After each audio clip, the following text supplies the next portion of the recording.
So last summer, I received a call from Elijah Brown with the Baptist World Alliance. He had been reached out to by a pastor in Africa who was desperately looking for his son. He explained that his son was in prison and he was somewhere in Texas. And with that little bit of information, Elijah called us and said, "Can you help us?" I immediately knew that we needed to reach into the relationships we have with our intercultural community and look for this person. He had crossed the border after being a missionary in a neighboring country. And there, when he went to get his visa to come to the Baptist World Alliance meeting, the officer said, "Your life is in danger. You need to flee." And the reason was because Brother John was preaching the gospel. He was having youth crusades and conferences, and that frightened some of the political leaders in the city.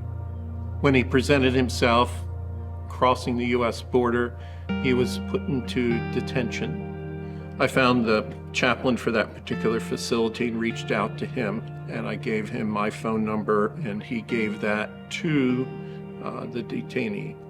The detainee called, but the detention center only has 10 minutes that he can speak, and we had language issues. When I got to the point of discovering we had this language issue, I thought through our French-speaking Central African pastors, and Pastor Andre came to mind as being the one who had a great deal of social service skills as well as the broadest diversity of language. So I reached out, and together we did spoke.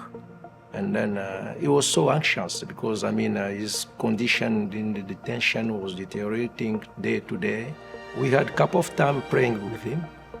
And the way that I used to give to him is, be strong. God will make a way for you. And then I remember him calling me one day and say, "I've been praying, and then I believe that God is going to make a way for me." Through a long series of events, we were finally able to get all the pieces together, and Pastor Andre was there every step of the way working with Pastor John to make sure that he had what he needed, both relationally, spiritually, and tangibly, to make sure that we were able to help him get out of that difficult situation. I received a call from Brother John that he was released. From there, I picked him up and bring him home.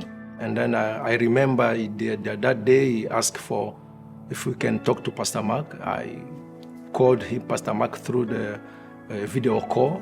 He was praising God and then saying thanks.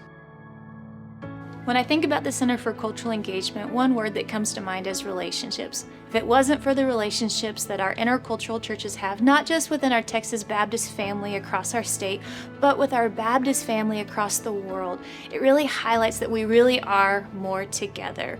I'm thankful for our intercultural churches that are willing to be the bridge between our Texas community and the global Baptist family that are working to build the kingdom of God together.